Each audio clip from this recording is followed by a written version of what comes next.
Rossiyada o'tgan yillararo tank biatlonda bütünde Kırgızistan dediğimiz dünya için tank kaldırgan Tatnaka Kırgız'ın jigiti Sermal.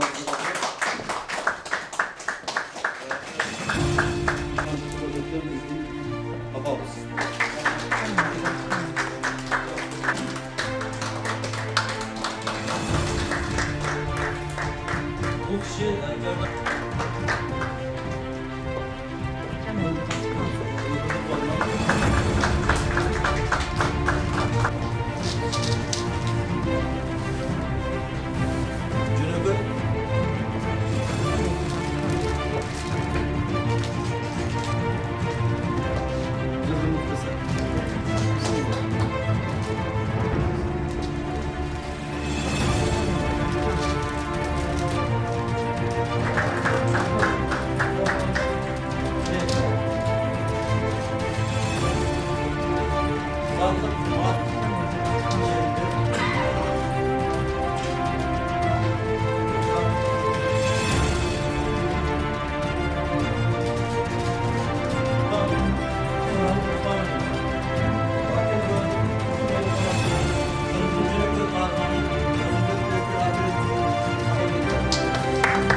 ушунун жашынакай жыйынтыктарга ушунтуктай жашынакай ийгиликтерге жетип жүрө бериңиздер.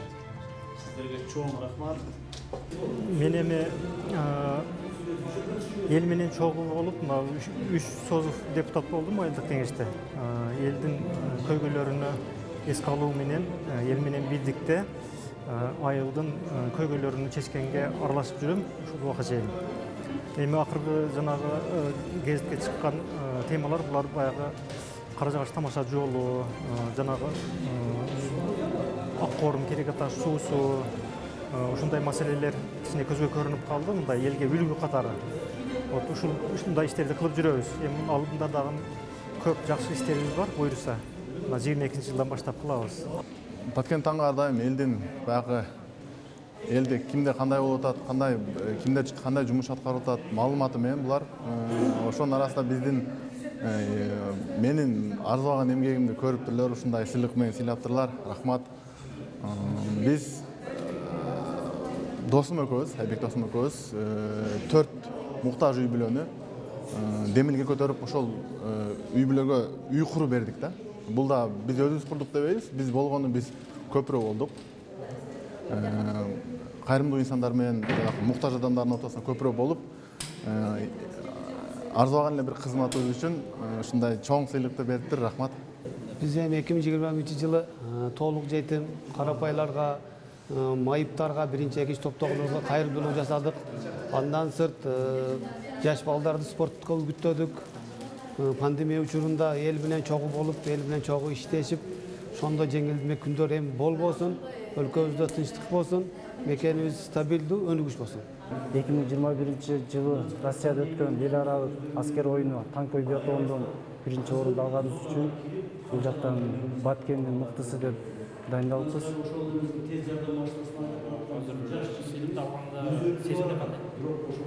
Сезимдер башкача бар, сүйүнүч бар. Албетте кече министрлер кабинетинин көчмө жыйынында Акылбек Жапаров абдан баткендиктер жөнүндө туура бир таамай сөз айтты да. Баткенде жашаган ар бир жаран ушул баатырдыкка тете дегендей мааниде айтты да. Биз дагы ушул өңүттөн алып караганда Баткендеги жашаган адамдардын ар бири мындай чыныгы баатырдык, мындай мекенчил инсандар деп айтсак болот да. Биздин Баткен таңы кезти ошо жыл жыйынтыгын тандоодо биз ар бир адамдын эмгегин, каармандыгын, мекенчилдигин эске алдык. Биз ошол 22 мекенчил инсандардын тандаганыбызда алардын ичинде чыныгы чек арада каармандыгы менен, мисалы Максат айылындагы Мадинанын апасы кандай каарман эне деп таптык. Ал киши ошо окко аралашып, мекенчилдик сезими менен ушул айылдан бүтүндөй кыргыз аялдарынын өзүндөй образ менен өзүнүн каармандыгын көрсөттү. Же болбосо мына дүйнөлүк эл аралык дүйнөлүк танк биатлонундагы биздин баткендик жигиттер кыргыз желегин Россияда желбиреткен Чыңгыз Акчалов жөнүндөгү не деген бир жакшынакай каарман. Же болбосо Кыргыз Республикасындагы мындай билим берүү министрлигинин билим берүү министрлигинин республикалык кароосуна жеңген биздин Татынакай Бактыгүл деген Татынакай кызыбыз. Кыскасы кайрымдуулук менен 4 жаранга үй салып берген Бекболот деген жигиттердин эрдиги чындыгында эле башка адамдарга мындай өрнөк боло тургандай болду да. Биз быйылкы жылкы тандоодо биз алардын акчасына же болбосо башка чиновниктерге же болбосо аткаминерлерди тандаган жок. Эл арасынан чыккан чыныгы каарман, мекенчил, ошол эле жерде өздөрүнүн мындай эмгектери менен өлкөгө таанымал болгон чыныгы мыктыларды тандап алдык да. Албетте ошол жылдын жыйынтыгында өкүлдүн катышуусу менен ар бирине жылуу сөздөр, алардын эрдиктери эскерилип, мекенчилдик эске алынып, жакшынакай сый урмат көрсөткөнүбүз бул алардын мындан аркы жашоосуна стимул болот деген ойдобуз да.